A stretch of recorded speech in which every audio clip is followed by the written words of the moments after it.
The Lorax by Dr. Seuss. And thank you, Miss Hicks, for letting me borrow your book.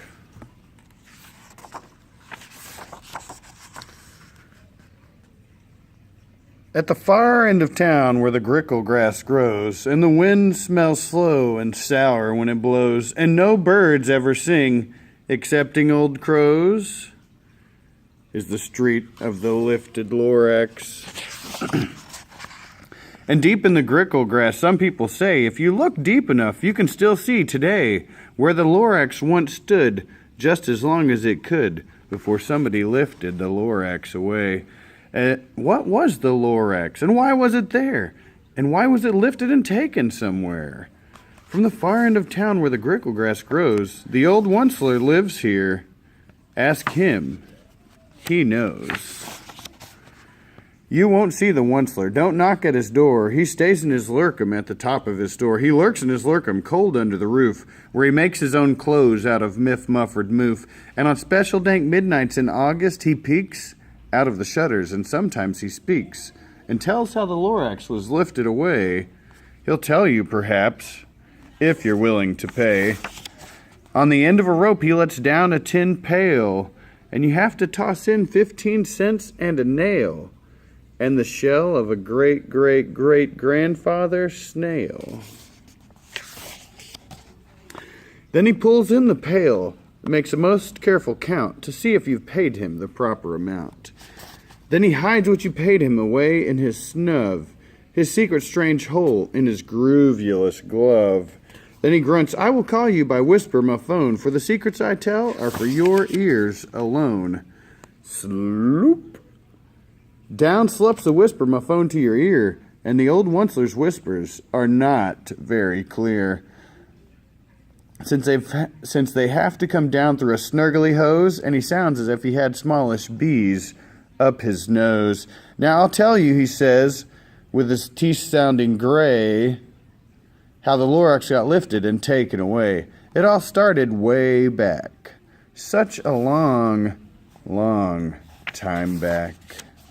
Way back in the days when the grass was still green and the pond was still wet and the clouds were still clean and the song of the swami swans rang out in space, one morning I came to this glorious place. At first I saw the trees, the truffula trees, the bright-colored tufts of the truffula trees, mile after mile in the fresh morning breeze. And under the trees I saw brown barbaloots frisking about in their barbaloot suits as they played in the shade and ate truffula fruits. From a ripulous pond came the comfortable sound of the humming fish humming while splashing around. But those truffula trees, all my life I'd been searching for trees such as these. The touch of their tufts was much softer than silk, and they had the sweet smell of fresh butterfly milk. I felt a great leaping of joy in my heart. I knew just what I'd do. I unloaded my cart. And in no time at all, I had built a small shop. Then I chopped down a truffula tree with one top chop. And with great skillful skill and great speedy speed, I took the soft tuft and I knitted a thneed. The instant I'd finished, I heard a gazump. I looked. I saw something pop out of the stump of the tree I'd chopped down. It was sort of a man. Describe him? That's hard. I don't know if I can. He was shortish and oldish and brownish and mossy, and he spoke with a voice that was sharpish and bossy. Mister, he said with a sawdusty sneeze, I am the Lorax. I speak for the trees. I speak for the trees have no tongues. And I'm asking you, sir, at the top of my lungs. He was very upset when he shouted and puffed, What's that thing you've made out of my truffula tuft? Look, Lorax, I said, there's no cause for alarm. I chopped just one tree. I'm doing no harm. I'm being quite useful. This thing is a thneed. A thneed's a fine something that all people need. It's a shirt, it's a sock, it's a glove, it's a hat, but it has other uses. Yes, far beyond that. You can use it for carpets, for pillows, for sheets, or curtains, or covers for bicycle seats. The Lorax said, "Sir, you are crazy with greed. There is no one on earth who would buy that fool Thneed." But the very next minute, I proved he was wrong. For just at that minute, a chap came along, and he thought that the Thneed I had knitted was great. He happily bought it for $3.98. I laughed at the Lorax. "You poor stupid guy. You never can tell what some people will buy." "I repeat," cried the Lorax, "I speak for the trees." "I'm busy," I told him. "Shut up, if you please." I rushed across the room. I put in a quick call. I called my brothers, uncles, and aunts, and I said, "Listen, here's a wonderful chance for the whole Onceler family to get mighty rich. Get over here fast. Take the road to North Nitch. Turn left at Weehawken. Sharp right at South Stitch." And in no time at all, in the factory I built, the whole Onceler family was working full tilt. We were all knitting Thneeds, just as busy as bees, to the sound of the chopping of truffula trees. Then, oh baby, oh, how my business did grow. Now chopping one tree at a time was too slow, so I quickly invented my super axe hacker, which whacked off 4 truffula trees at one smacker. We were making Thneeds 4 times as fast as before, and that Lorax, he didn't show up anymore. But the next week, he knocked on my new office door. He snapped, "I'm the Lorax who speaks for the trees, which you seem to be chopping as fast as you please, but I'm also in charge of the brown barbaloots who played in the shade in their barbaloot suits and happily lived eating truffula fruits. Now, thanks to your hacking my trees to the ground, there's not enough truffula trees to go around, and my poor barbaloots are all getting the crummies because they have gas and no food in their tummies."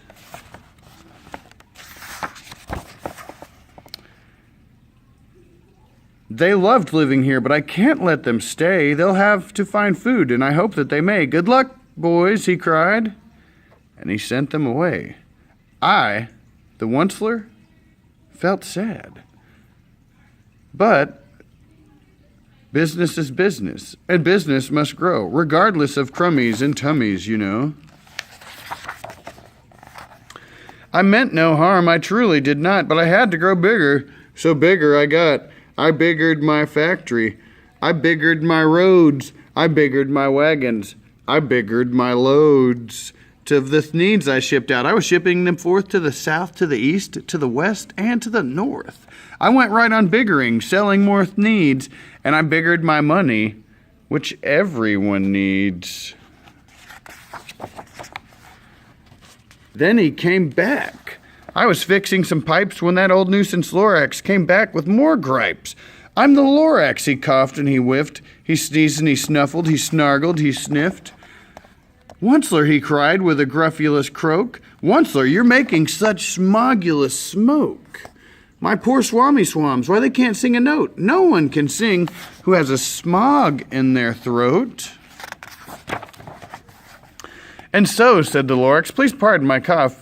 They cannot live here, so I'm sending them off. Where will they go? I don't hopefully know. They may have to fly for a month or a year to escape from the smog you've smogged up round here." "What's more," snapped the Lorax, his dander was up, "let me say a few words about Gluppity-Glup. Your machinery chugs on day and night without stop, making Gluppity-Glup. Also, Sloppity-Slop. And what do you do with this leftover goo? I'll show you, you dirty old Onceler man, you. You're glumping the pond where the humming fish hummed. No more can they hum, for their gills are all gummed. Now I'm sending them off. Oh, their future is dreary. They'll walk on their fins and get woefully weary in search of some water that isn't so smeary. I hear things are just as bad up in Lake Erie."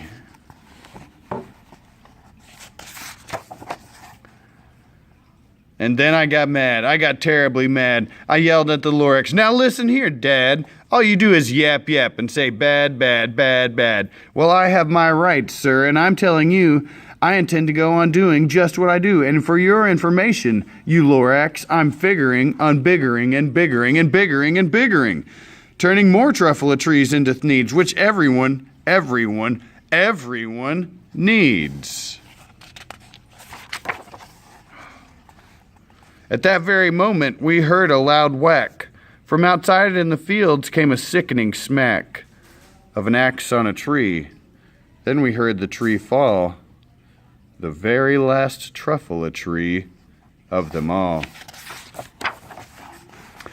No more trees, no more needs, no more work to be done. So in no time, my uncles and aunts, everyone, all waved me goodbye, jumped into my cars and drove away under the smoke-smuggered stars. Now that wasn't all.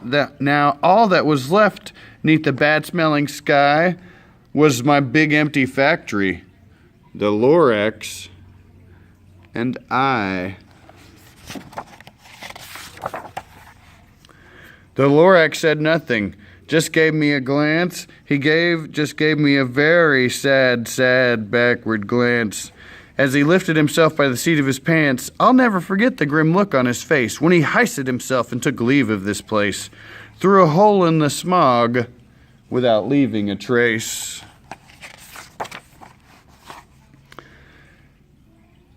And all that the Lorax left here in this mess was a small pile of rocks with one word, unless.